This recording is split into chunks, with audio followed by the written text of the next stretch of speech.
Les transferts dans le football professionnel, le mot transfert, je dirais, ne fait pas l'objet d'une définition légale. C'est-à-dire qu'on a beau chercher dans le code du sport, on ne trouve aucune disposition qui traite des transferts.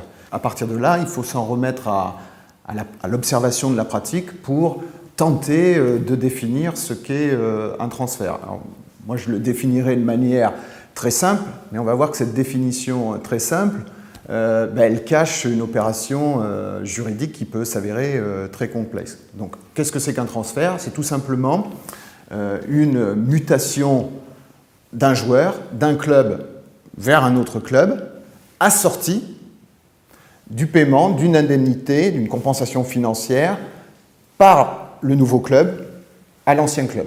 Dans un transfert, il y a un volet administratif qui est le volet qui est lié au lien de licence qui unit le joueur à sa fédération. On va parler d'un volet, si vous voulez, sportif. Et puis, c'est peut-être ça qui intéresse le plus, il y a un volet contractuel qui, lui, repose sur le contrat de travail. Et généralement, ça va être un contrat de travail à durée déterminée entre le sportif et son club. Et ces deux volets, administratifs et contractuels, je dirais, s'entremêlent à l'occasion d'une opération de transfert. S'agissant du volet administratif, il faut d'abord dire qu'un transfert, c'est une mutation au sens des réglementations sportives, que ce soit des réglementations sportives nationales ou internationales. Réglementation de la Fédération française de foot, réglementation de la Fédération internationale de football, la FIFA. Et puis, il y a ce plus intéressant, je pense, le volet contractuel. Et le volet contractuel, je crois qu'il faut bien décortiquer la mécanique d'un transfert. En synthèse, un transfert recouvre, je dirais, 3 types d'actes juridiques. Le premier acte juridique, c'est une rupture amiable du CDD du sportif avec son club. Les deux parties sont d'accord pour mettre fin par anticipation au contrat de travail.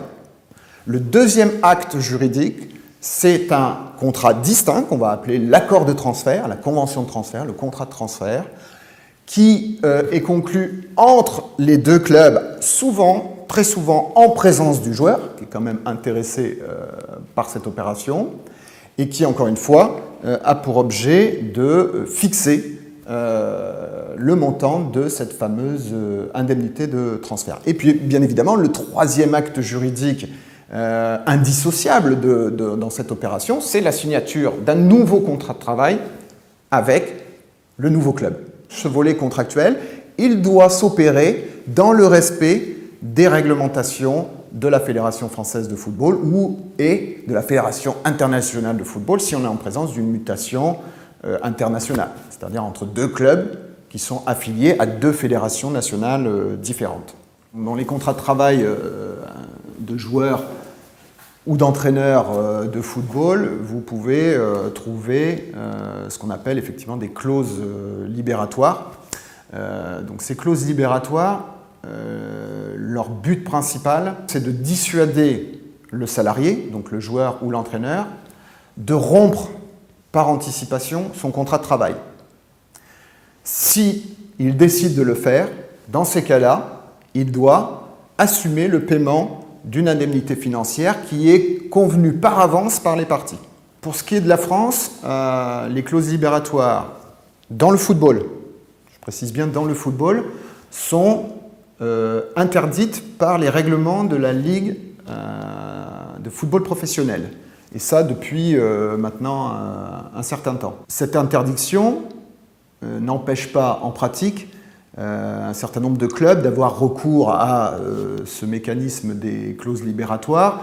Alors les clubs, évidemment, ne le font pas officiellement dans le cadre de contrats homologués par la Ligue, puisque c'est des documents qui ne seraient pas homologués, mais on sait très bien qu'ils le font dans le cadre de ce qu'on appelle des accords sous seing privé, qui finalement, j'allais dire, sont conclus entre les parties, mais ne sont pas officialisés au niveau de la Ligue. Puis si on regarde les journaux, on voit régulièrement, j'allais dire, des clauses libératoires pour des joueurs qui sont sous contrat avec des clubs français.